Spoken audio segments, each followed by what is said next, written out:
Alright, welcome again to another class. This time we are looking at Gabriel Okara's poem titled Once Upon a Time, structured in 43 lines and 7 stanzas. Let's look at the following points in the poem. The poem is, of course, a dramatic monologue. A poem is said to be a dramatic monologue when it is one-sided in conversation. In other words, there is a speaker, an outspoken speaker, and of course a mute listener or audience. There is a speaker, but the listener isn't responding, only listening. That's what we find in this poem. The poem is also a narrative poem because it tells a story about how people used to live in the past compared to now. People used to live honest lives in the past. People used to be honest among themselves compared to now that people are no longer honest. So as a narrative poem, and as well as a dramatic monologue, the speaker is an old man who sits his son down and begins to tell him a story of how the past used to be like compared to now, when people no longer care about one another. So when he says, once upon a time, people used to laugh with their hearts, but now people only laugh with their teeth. In those days, people opened their hearts for you to see what is there. They were just in their approach to issues. They were honest. If they tell you no, their no is always no, yes is yes. But now, what happens? When people tell you, I accept you, it is always in an ironical way. They do not accept you. When people tell you, you are welcome, but you are not accepted. When people tell you, I love you these days, you are not loved. So, the poet juxtaposes or compares life that people used to live in the past compared to now as he addresses the son. Alright? Look at it. The poet makes reference to the fact that in those days, people used to laugh with their hearts. Very open individuals that will show genuine love. But right now, people only shake hands with you. And that hand is a hand of deceit. It's not a hand of trust. People have a handshake with you, but deep down inside of their hearts, there is a strong hatred, all right, compared to what it used to be in the past. So said the speaker, an old man, telling the story to the son. And then people tell you these days, come on, sit down, feel at home, as we find in the poem. For alas, feel at home. They look at you, not with a good eye, because you are not actually accepted at that point in time. So when you look at the point very well, it talks about the issue of false appearance, how people actually use, false appearance, how people disguise in whatever they do. They claim they love you, but you are not loved.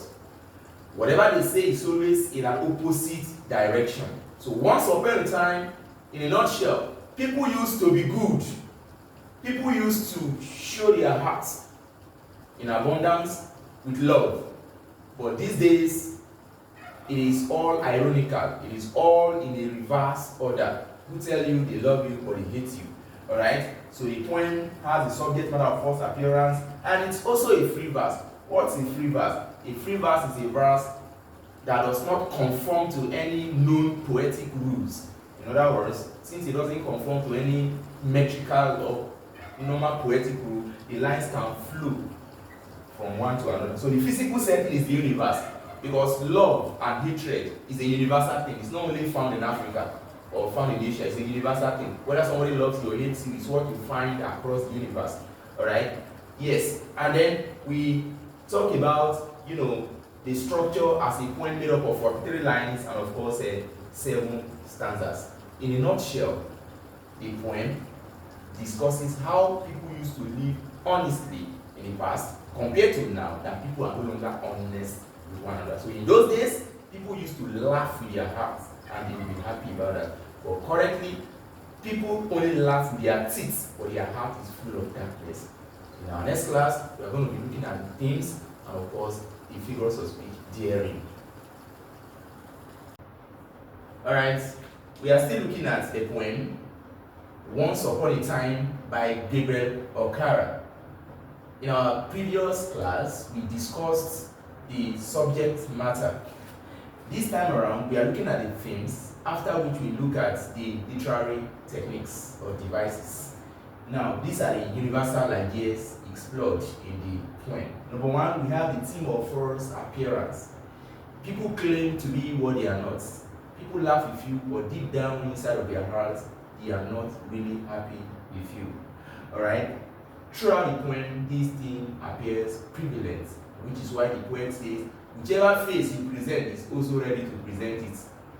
That he has learned to present different faces. He now has office face, he has a house face, so it means the house face he presents at home is different from the kind of face he presents wherever he is. So wherever he is actually what is going to determine the kind of face he will wear to actually address people. Alright, so we also have theme of advice. The poet is actually, or the speaker is addressing his son for him to be careful about how people are. Alright, that they aren't really what they claim to be. Alright, people are full of dishonesty. Alright, people are dishonest in their dealings, in their doings and their goings. Alright, people are full of deceit and hypocrisy. Alright, yes, so the poem is of course a dramatic monologue as earlier stated in our previous videos. Alright, the son is merely listening to the father who is counseling him to be careful the kind of company he keeps so that he is not frustrated. So he should learn to wear faces according to where he finds himself. Alright, or depending on where he finds himself. If you are in an office, you know the kind of face you wear. If you are in the class, you know the kind of face you wear. Alright, so you adjust the way people want you to adjust. Alright, so you are not frustrated by the end of the day. So we also have theme of hypocrisy, alright, which is very much like the other ones we have discussed. Alright, people are no longer just, who are not fair, who are not honest in whatever they do. Alright, and allied to that is also a theme of dishonesty. All of them are tied depending on your ability to expatiate.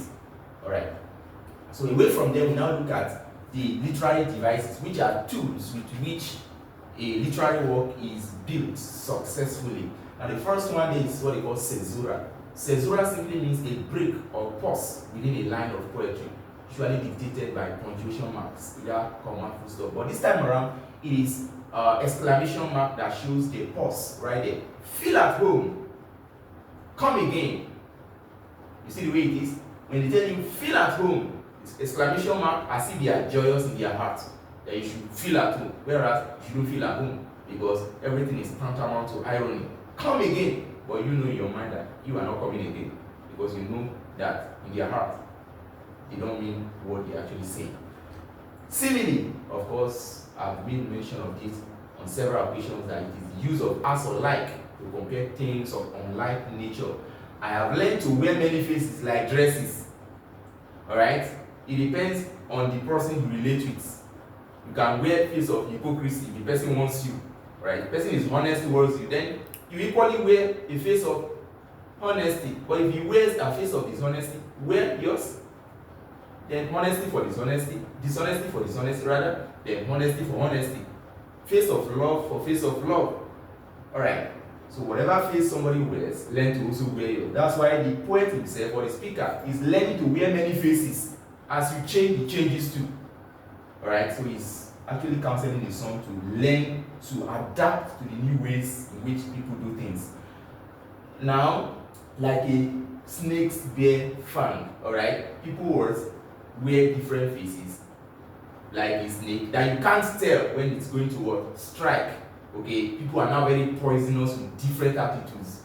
Alright, then we also look at what they call alliteration, which is the repetition of initial consonant sounds within poetic lines. Okay, now we have a case of H and we have this here. H alliterates.